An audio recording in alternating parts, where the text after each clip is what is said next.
بسم الله الرحمن الرحيم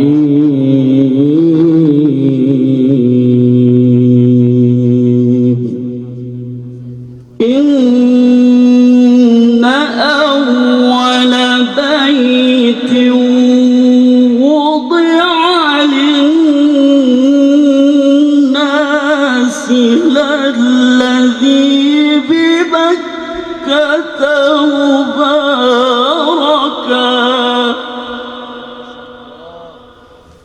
للذي ببكة مباركا وهدى للعالمين.